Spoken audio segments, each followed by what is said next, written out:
After years of verbal abuse from my in-laws, my husband promised to stand up for me. Instead, at Thanksgiving dinner, he raised his glass and said, "To family, the ones who stay silent when it matters." His mother laughed. "She'll be gone by Christmas." Everyone toasted. I got up and left. That night, I found my passport, birth certificate, and social security card missing. In their place was a note that said, "I'm 34. I live in Fort Wayne, Indiana. I married Greg when I was 28. On paper, he was everything I wanted: stable job, no ex-wife drama, sweet to me in private. But the problem wasn't just him. It was his family. They acted like I was always just temporary. Like they were just waiting for him to wake up and dump me. From the beginning, his mom, Darlene, treated me like an outsider. She had this way of talking to me like I was a guest at her table, not part of the family. Always polite, but cold. And there was this constant tone, like I was being measured and found lacking. "Greg says you went to Purdue?" "Oh. That's nice. What does your family do again?" "Oh. I see. You don't want kids yet?" Huh. It wasn't what she said. It was how she said it. His sister Mary was worse, fake nice to my face, mean behind my back. I caught her one time whispering about how I probably trapped Greg into marrying me. She shut up when I walked into the room, but the damage was done. Thanksgiving 2 years ago, Mary joked that I was lucky Greg didn't mind plain women. They laughed. Greg didn't. He just changed the subject. I confronted him after. He looked embarrassed. Said they were just joking and didn't mean anything by it. Said he'd talk to them. He never did. Every holiday after that, I went in hoping it would be different. Hoping he'd finally step up. He didn't. This past Thanksgiving was the breaking point. Greg said he had talked to them. Said he'd made it clear I deserved respect. He lied. We drove to Muncie. That whole car ride I felt sick. I asked him again if he'd said something. He just nodded and squeezed my hand. We get there, and the second we walk through the door, it starts. Darlene hugged Greg like a soldier coming home from war. Then looked at me and said, "Oh, you made it too." Mary handed me a pie she made for the family and said, "You can warm this up, right?" I kept calm. Smiled. I told myself to get through dinner. Dinner was awful. The conversation was all about Mary's new house, Darlene's Facebook group, and some neighbor Greg's mom wanted to set him up with if things didn't work out. I thought I misheard. I looked at Greg. He kept cutting his turkey. Then Greg stood up to make a toast. I didn't expect much, but what he said hit like a punch. "To family," he said, holding up his wine glass. "The ones who stay silent when it matters." I froze. I thought. Maybe he meant that as a dig at them. Maybe he was finally saying something. Then Darlene laughed.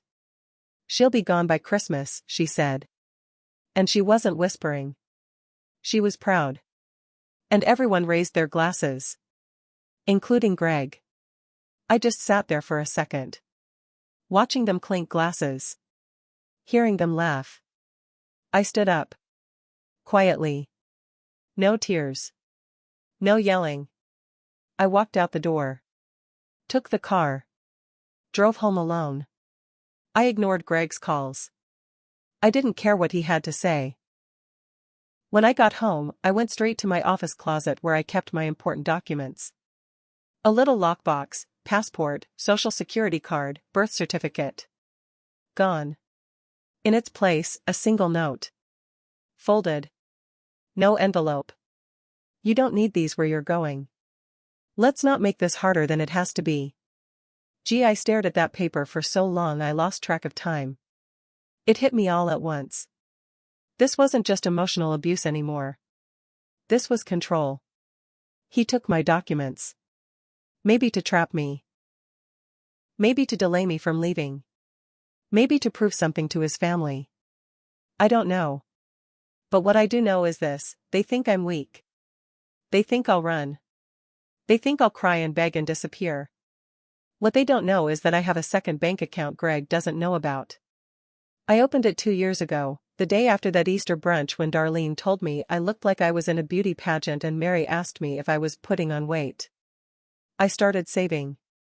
Just in case. Looks like just in case is here. That night, I didn't sleep. I sat on the edge of the bed, holding the note, phone in my lap. Greg kept calling. I let it ring. I wasn't ready to hear his voice. I didn't cry. I felt something colder. Like something inside me had finally gone quiet. Not numb, sharp. Focused. At 5 a.m., I drove to the 24-hour Walgreens down the street and bought a prepaid phone and a notebook. I sat in my car and wrote down every detail I could remember. When I last saw the documents, what was said at dinner, every time Greg or his family tried to humiliate me. I needed a record. In case I had to go to the police. Or court. Then I drove to the small office building on Coldwater Road where I worked part-time as a bookkeeper. My boss, Kelly, was already there. She looked surprised to see me so early. I need to use the copier, I said. Personal stuff. She didn't ask questions. She always knew something was off with Greg. I made copies of everything, marriage certificate, old bank statements, insurance papers, even my college diploma. Anything I could still access without the originals. Then I emailed it all to myself.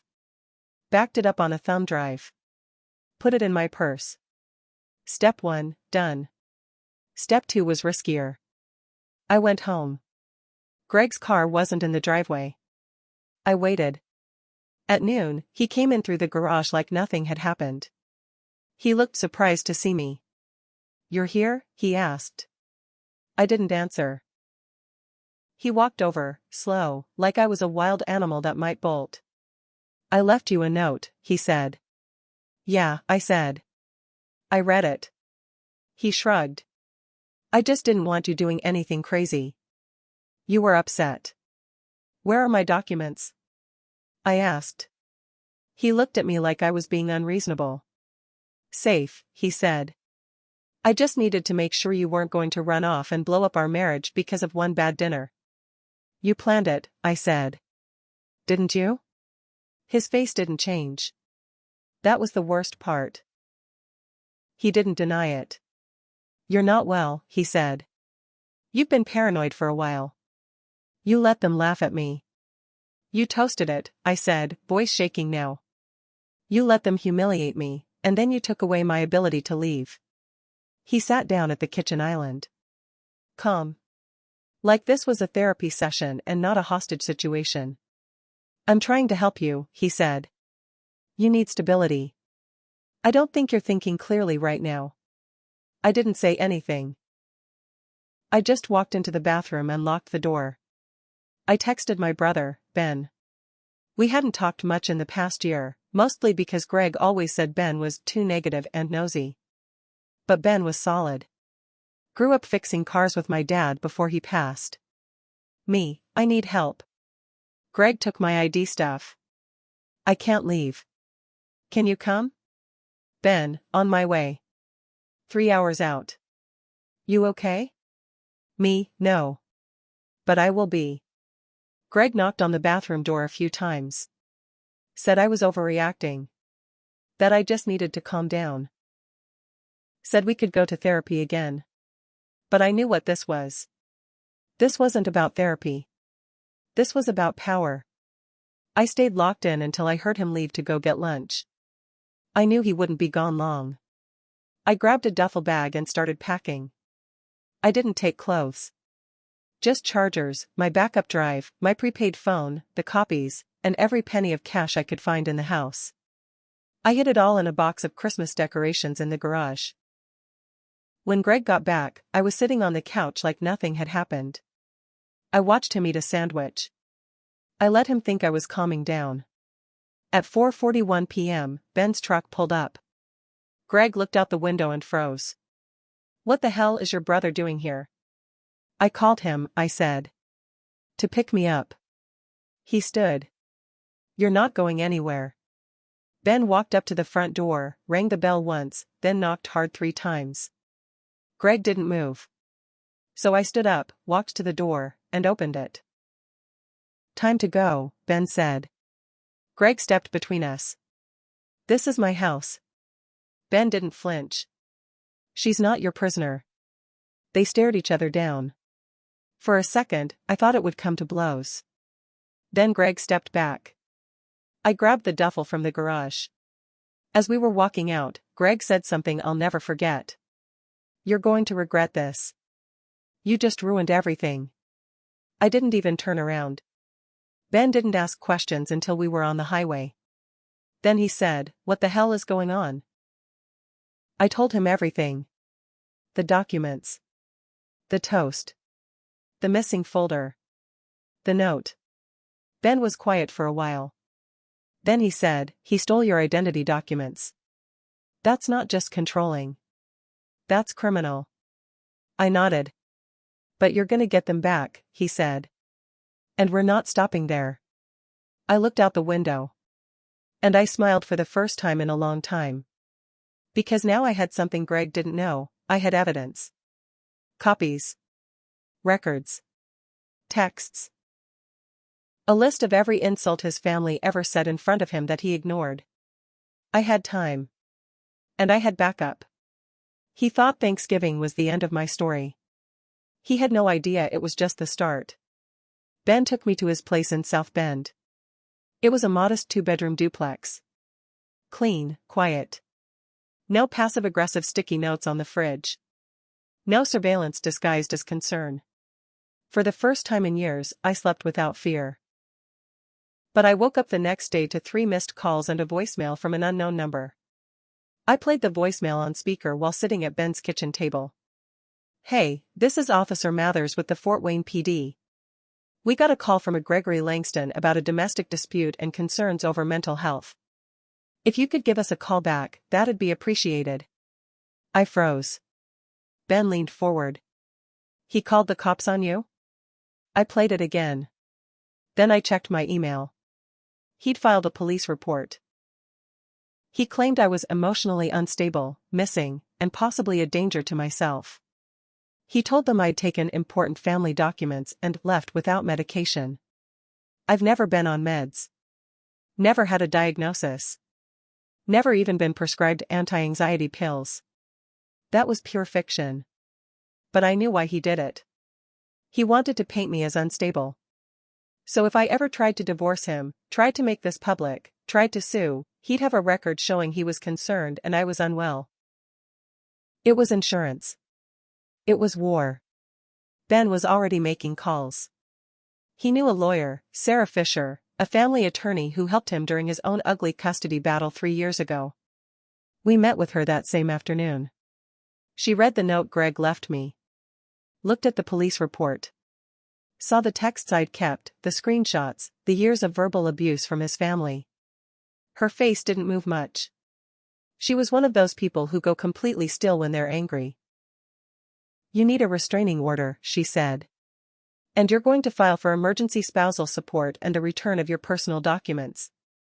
"I don't want anything from him," I said. "You want your freedom," she said. "And if we do this right, you'll get it without begging." She helped me draft a sworn statement. Sent copies to her paralegal. We filed by the end of the week. But Greg wasn't done. 3 days later, Darlene posted a long rant on Facebook. One of those vague, sugar-coated tirades, written to sound loving but full of daggers. It started with, "It's always sad when someone walks away from a good man and blames the family instead of looking in the mirror." Then she shared a photo from last Thanksgiving. I wasn't in it. They'd cropped me out. The comments were even worse. Mary chimed in. "She was never one of us." I knew it wouldn't last. Greg's aunt posted something about how these days women just want drama and handouts. I didn't respond. I didn't even want to look. But Ben printed it all out. "They're showing a pattern," he said. "Let them." But that wasn't the twist. The real twist came when Sarah called me the next Monday.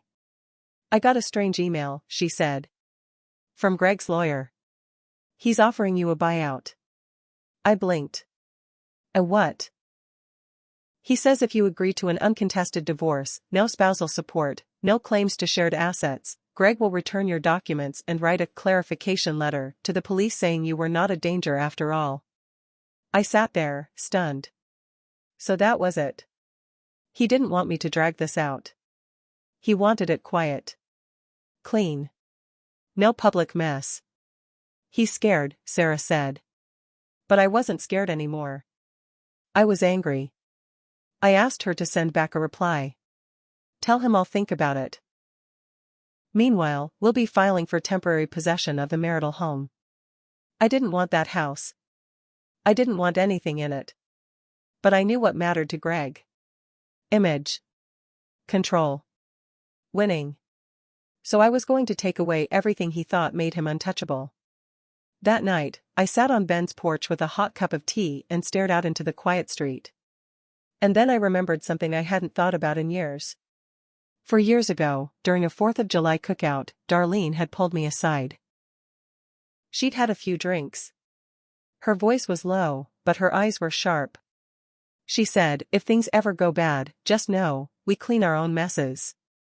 Back then, I thought she meant Greg's ex, who supposedly moved out and disappeared. Now I wondered if she meant something else. I pulled up my laptop and searched for Greg's ex-girlfriend. I didn't find much. One old photo, tagged with him at a college party. A single archived blog post from years ago.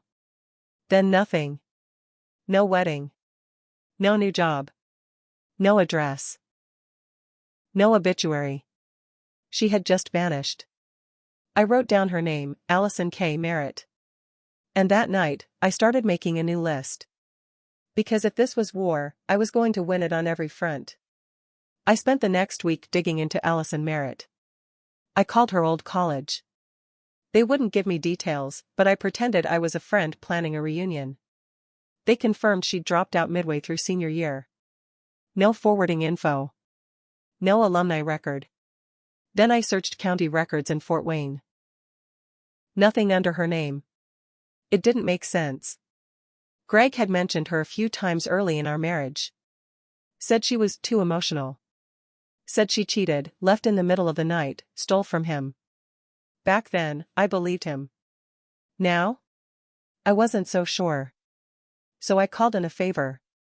Ben used to date a girl named Rachel who worked at a private background check firm in Indianapolis.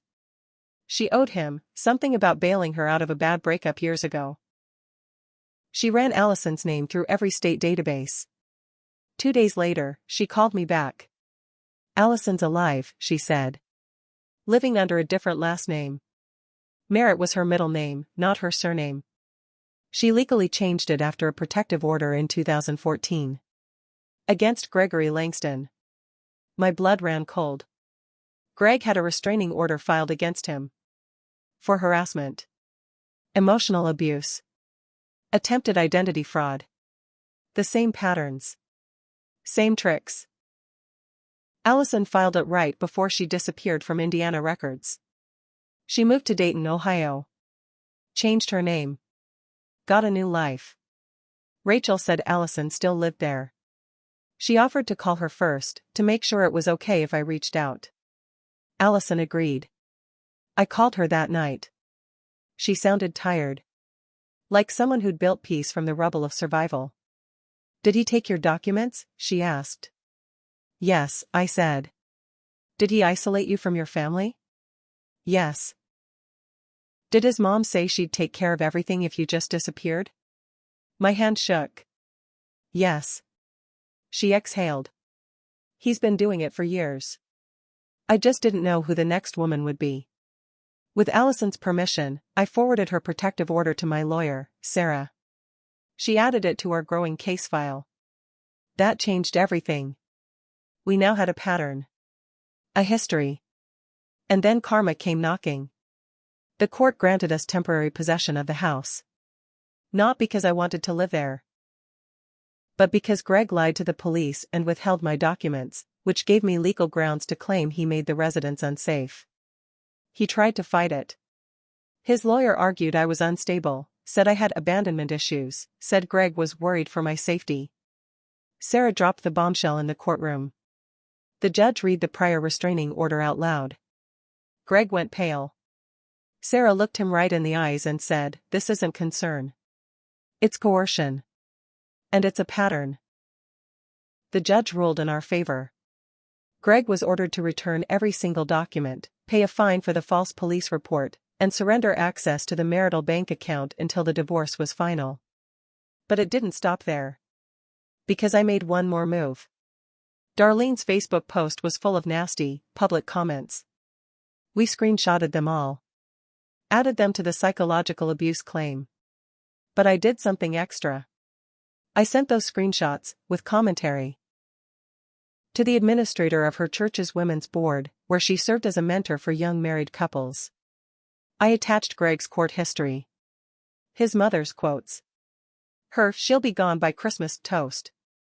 The previous abuse from Allison's case. They called me 2 days later. Darlene was asked to step down indefinitely. As for Mary? Turns out, Mary had been claiming on social media that she ran a small home bakery. No business license. No health inspection. She took payments through Venmo and advertised through church events. Rachel helped me file an anonymous report to the Indiana Department of Health. A week later, Mary posted a furious rant about snitches and government overreach. She was fined. Her kitchen was shut down. I didn't respond. I didn't need to. Greg, meanwhile, lost more than the house. After the judge saw the evidence of controlling behavior, and the prior restraining order, he referred Greg to a state-level domestic review board. It wasn't criminal, but it flagged him in public records. He worked in real estate. Licensing board pulled his profile for review. Clients backed away. I didn't say a word. The divorce was finalized 3 months later. I got everything I needed, my freedom, the records, the house, which I sold, and a formal written apology Greg was court-ordered to send. It was dry. Cowardly. But I kept it. I mailed a copy to his mother. I never responded to her texts. Now I live in South Bend full-time. I took a new job at a CPA firm. I live in a little townhouse with quiet neighbors and no surveillance. Ben still checks on me every morning. I talk to Allison once a month. We're not best friends or anything. But we both know what it's like to be buried and dig ourselves out. Sometimes people think revenge has to be loud. But the truth is, it's in the silence. In what they don't see coming. In the phone calls they stop getting. In the job offers that never come. In the public roles they get removed from. In the people who finally see through them. They tried to erase me. Instead, I erased their power. And if Greg ever tries it again, on anyone, there's now a legal paper trail that screams exactly who he is. He tried to toast my silence. Now he chokes on it.